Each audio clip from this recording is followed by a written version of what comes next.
गुणनखंड करें। हमारा क्वेश्चन क्या है, x square plus 5x minus 6। अब मैं आपको बिल्कुल बेसिक तरीके से गुणनखंड करना बताता हूं। अगर आपने ये वीडियो देख लिया तो आपके सारे कंफ्यूजन दूर हो जाएंगे। तो गुणनखंड समझने के लिए वीडियो पूरा देखना। सबसे पहले हम लोग क्या करेंगे, एक्स स्क्वायर का जो मल्टीपल होगा, गुणज होगा, वो देखेंगे। यहाँ पे कुछ नहीं है तो हम इंटू 1 कर सकते हैं। तो एक्स स्क्वायर का मल्टीपल कितना आ गया, गुणज कितना आ गया, 1।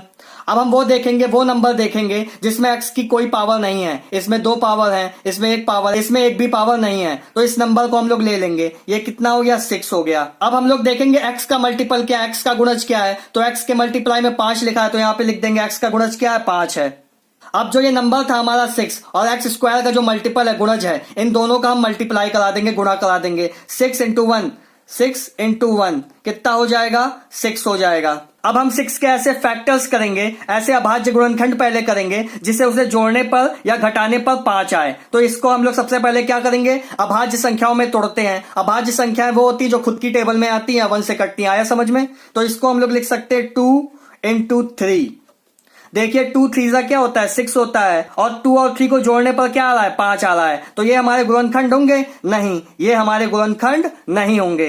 अब ये देखिए मेन कॉन्सेप्ट, जो हमारा नंबर रहेगा क्वेश्चन में, जो हमारा नंबर रहेगा जिसमें x की कोई पावर नहीं होगी, उसके पहले क्या साइन लगेगा, उसी के हिसाब से हम लोग गुणनखंड लेते हैं। मतलब यहाँ 2 और 3 को जोड़ने पे 5 आ रहा है, लेकिन यहाँ माइनस का निशान लगा है। इसका मतलब यह है कि हमें जो गुणनखंड लेने हैं, हम जो गुणनखंड लेंगे उनको घटाने पर, मतलब जो 2 संख्याएं लेंगे उनको जोड़ने पर नहीं, उनको घटाने पर 5 आना चाहिए। उनको जोड़ने पर नहीं, उनको घटाने पर 5 आना चाहिए। इसका मतलब यहाँ पे 6 के आगे जो माइनस लगा है उसका ये मतलब है। फिर से, जो भी इस नंबर के आगे, मतलब x की पावर जिसमें नहीं होगी, उसके आगे निशान लगा होगा, उसी के हिसाब से हम लोग फैक्टर्स लेंगे। अगर यहाँ मान लीजिए प्लस का निशान होता तो 2 और 3 को जोड़ने पर 5 आ रहा है, तो ये हमारा सही होता। लेकिन यहाँ 6 के पहले माइनस का निशान लगा है, तो हम लोग जो भी संख्याएं लेंगे उनको घटाने पर क्या आना चाहिए, 5 आना चाहिए। उनको घटाने पर 5 आना चाहिए। तो ये 2 और 3 वाला तो नहीं होगा। अब 2 और 3 की जगह इसको 6 हम लोग कैसे ला सकते हैं, 6 इंटू 1 करके भी 6 लाया जा सकता है। और 6 और 1 को घटाने पर क्या आएगा, 5 आएगा।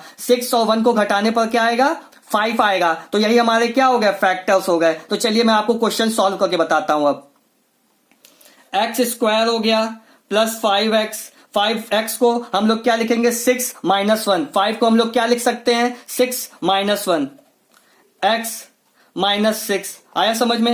एक्स स्क्वायर प्लस x का अंदर मल्टीप्लाई करा दिया तो 6x माइनस x माइनस 6। अब देखिए 6x में माइनस x किया तो क्या आ गया, प्लस का 5x। इतना समझ में आया? अब हम लोग क्या करेंगे, इसको छोटे छोटे टुकड़ों में बांट लेंगे। तो x into x plus 6 into x minus x minus 6। आया समझ में? x यहां से कॉमन आ रहा है, x कॉमन ले लिया तो यहां क्या बचा, केवल x बचा। यहां केवल क्या बचा, 6 बचा। माइनस हमारे यहां पे प्लस का 6 आया है, यहां पे क्या आया है, प्लस का 6 आया है। तो यहां पे भी हम लोग ऐसा बनाएंगे कि x प्लस 6 आए। तो हम लोग क्या कॉमन ले लेंगे, यहां से -1 अगर हम लोग कॉमन ले लें, -1 कॉमन ले लें, तो यहां क्या बचेगा, प्लस का x बचेगा। यहां पे क्या बचेगा, प्लस का 6 बचेगा। हमारा क्वेश्चन यहीं पे हमको पता लग जाएगा कि सही है कि गलत, क्योंकि यहां पे 2 जो ब्रैकेट बनेंगे ये दोनों कॉमन होंगे, सेम होंगे। जैसे x plus 6, x plus 6, x plus 6 देखिए कॉमन ले लेंगे इन दोनों में से। यहाँ x प्लस 6 है, -1 x प्लस 6 है। अब हम लोग क्या करेंगे, x प्लस 6 दोनों से कॉमन ले लेंगे।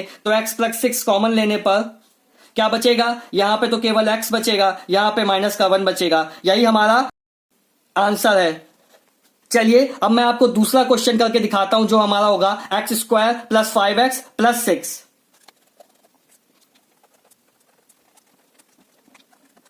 अब यहां पे हमारा एक्स स्क्वायर का गुणज क्या है, एक्स स्क्वायर का मल्टीपल क्या है, कुछ नहीं है, तो मतलब 1 है। अब ऐसी संख्या जिसमें एक्स की कोई पावर नहीं, वो कौन है, 6 है। एक्स का गुणज क्या है, हमारा 5 है, यहां लिख दिया। अब जो एक्स स्क्वायर का मल्टीपल होगा और जो नंबर होगा, उन दोनों का हम लोग क्या करेंगे, मल्टीप्लाई करा देंगे। 6 इंटू 1 इक्वल टू कितना हो गया, 6 हो गया। अब हम लोग देखेंगे कि जो नंबर दिया हुआ है हमारा, जिसमें x की कोई पावर नहीं है, उसके आगे निशान क्या लगा हुआ है, उसके आगे प्लस का निशान लगा हुआ है। इसका मतलब हम लोग जो 6 का जो भी अभाज्य गुणनखंड करेंगे, उनको जोड़ने पर, प्लस का मतलब जोड़ना, उनको जोड़ने पर क्या आना चाहिए, x का गुणा जाना चाहिए, मतलब x का मल्टीपल आना चाहिए। अगर यहाँ माइनस का होता तो उनको घटाने पर x का मल्टीपल आना चाहिए था, जो हमने पिछले क्वेश्चन में किया। अब हम जानते हैं इसके अभाज्य गुणनखंड अगर करेंगे तो 2 इंटू 3 होगा। तो देखिए 2 इंटू 3 कितना हो गया, 6 हो गया। और 2 और 3 यहाँ 6 के पहले निशान क्या है, प्लस का। इसका मतलब हम इन्हें जोड़ने पर क्या आना चाहिए, 5 आना चाहिए। तो 2 प्लस 3 क्या आएगा, 5 आएगा। तो मतलब ये हमारा क्या है, सही है।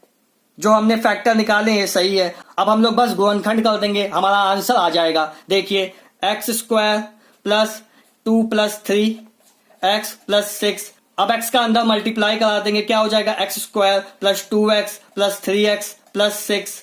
अब हम लोग क्या करेंगे, इसे छोटे छोटे टुकड़ों में बांट लेंगे। तो x into x plus 2 into x plus 3 into x. अब यहां पे जो नंबर होगा उसे हम उसी तरीके से तोड़ेंगे जो यहां हमने फैक्टर लिए हुए हैं। तो इसको हम लोग क्या तोड़ेंगे, 2 इंटू 3, 2 इंटू 3। अब हम लोग देखेंगे पहले ब्रैकेट में क्या कॉमन आ रहा है, x कॉमन आ रहा है, x कॉमन ले लिया। यहां क्या बचा, x बचा। यहां क्या बचा, प्लस का 2 बचा। अब हम देखेंगे यहां क्या कॉमन आ रहा है, 3 इंटू एक्स प्लस 2 इंटू 3। यहां 3 कॉमन आ रहा है, तो यहां क्या बचा, x बचा। यहां क्या बचा, 2 बचा। देखिए इन दोनों टर्म में क्या कॉमन आ रहा है, x प्लस 2 कॉमन आ रहा है। x प्लस 2 हमने कॉमन ले लिया। यहां क्या बचा, x बचा। यहां क्या बचा, प्लस का 3 बचा। यही हमारा आंसर है।